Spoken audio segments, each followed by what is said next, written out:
What is up, everybody? Welcome back to my channel, Lifestyle Critic. I hope you're having a brilliant day. So we just got the New York edition of Bling Empire with Dorothy Wang this time fronting the show and leading it, and it was a fun show to watch, but I have to say I was a little bit disappointed by it, as I was just expecting so much more from it, and I just felt like the entire cast and creators were just playing it really safe. And we have just seen so many rich people flashing the cash now, and they could have just done so much more with it, especially as they were in the capital, New York City. And I just feel like the LA version of Bling Empire just massively trumps this one.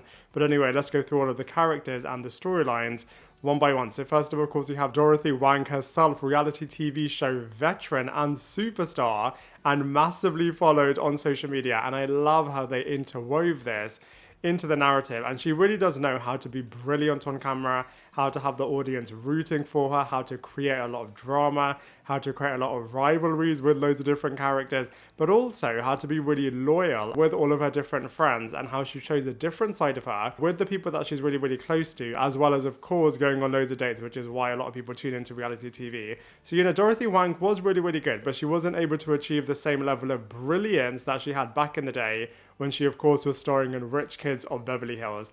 Next up we have her best friend Tina, who was really good. I feel like these two definitely brought the most out of the entire cast, as Tina really did let us into the influencer lifestyle of a fashion influencer, as well as bringing us into her emotional lifestyle as well, in terms of the past that she has with her family members and the past trauma that has been caused by her past relationships and by her family as well. And I just feel like she was so brilliant as somebody that's brand new in the reality TV space. If anything, I would have loved to have seen even more with her fashion influencer lifestyle behind the scenes. But what I did really love is when both her and Dorothy really did stand up for themselves, in terms of seeing that a lot of people do take advantage of the fact that they have massive audiences and a lot of people following them, which I thought was such an interesting light. And you just know that they must go through this on a daily basis, in terms of a lot of brands and a lot of other people just wanting to use them and take advantage of them because of the fact that they have a massive audience. Lynn really wasn't somebody that you want to get on the wrong side of, as she was a true diva and really did show as well how fashionable New York City really is, as it's on the same level as Milan and Paris, as on a daily basis there are so many fashion events constantly going on, and Lynn really is at the center of that, as of course she is a fashion designer and really is a fierce person as well, but also has been really successful. And they really did examine the fact that she's got this international relationship, and her and Jet I thought were really hilarious and were bringing a lot of humor into this series. Next we have Blake, who really did bring the LGBT angle, but I wish that they would have shown that he's so much more than this, as a lot of his storylines, pretty much all of his storylines actually, were just involving, whether or not his family will accept this. And it was really emotional, the fact that his dad has obviously passed away, but I just would have loved to have seen a bit more business side of stuff from this guy, as from the get-go they said that he is worth billions. So I would have loved to have seen how he achieved this, and what his day-to-day life is from a business perspective. But of course, this show doesn't really want to look at that too much, as they want to focus on their personal lives, which was great. And Blake really did show that he has a great support network to all of his friends. Next up, we have Nam, who is a true spoiled rich princess. Richard even refers to her as a bit of an Asian version of Blair Waldorf, and they definitely did show how super entitled and ridiculous her lifestyle is, in terms of throwing and splashing the cash everywhere, but it's not really her money, as it's all of her family's money.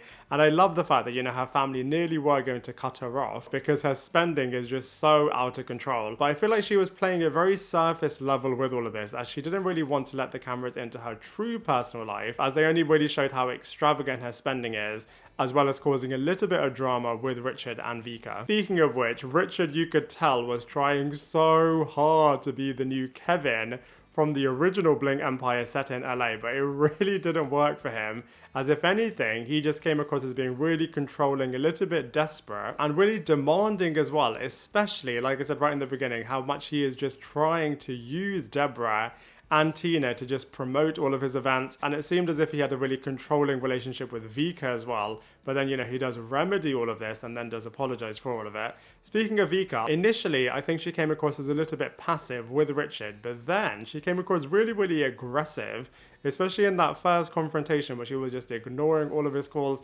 and all he said was just calling her stupid, and the way in which she just overreacted to this. So I'm not defending Richard, as of course he was a little bit out of line, but I can see where he was coming from in terms of Vika getting a little bit riled up from spending a lot of time with Deborah and with Lynn in particular, who definitely were planting a lot of seeds and different thoughts against Richard. But, you know, it was really, really great that she was able to find her voice and was able to stand up for herself. Deborah was absolutely brilliant. I loved the rivalry that she had with Dorothy Wang and the way in which she would call her Tiffany, and the producers had to correct her. I never knew if Deborah was doing this on purpose or if she just really wanted to disrespect Dorothy. But also, Dorothy was able to clap back and call her Deborah, and the way in which Deborah was trying to clap back at Dorothy when she was moaning about not having any food, and was just showing a little video of her dinner, if anything, did prove what Dorothy was talking about all along.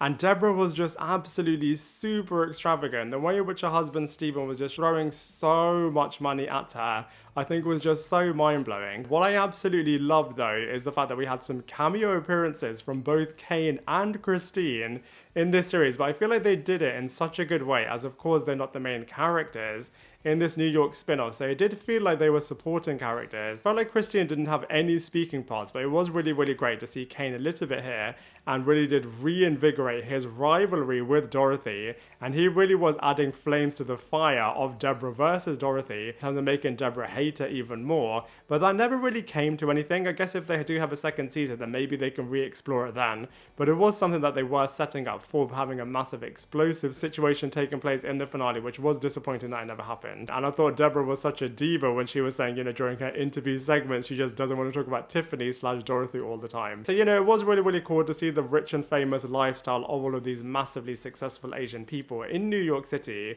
But like I said right in the beginning, I don't think it's as good as the Bling Empire LA counterpart. And it wasn't anything that you haven't necessarily seen before. I mean, there's so many reality TV shows now that focus on rich people. And of course, this is another one that focuses on another pocket group of characters. So maybe the next thing that they need to do is get a load of reality TV stars together, and then maybe seeing what happens when they all are interacting. As if there's not a lot of drama taking place, and it is a little bit boring, because like I said, you have pretty much seen everything that took place in this series in other shows already. So overall, I did enjoy seeing these rich Asian people in New York City, as well as, you know, flying off to all of these other wicked destinations too, for example, the Bahamas. But I was just hoping and expecting for so much more from this series, and so for all of those reasons, I'm going to give it a 5.5 out of 10.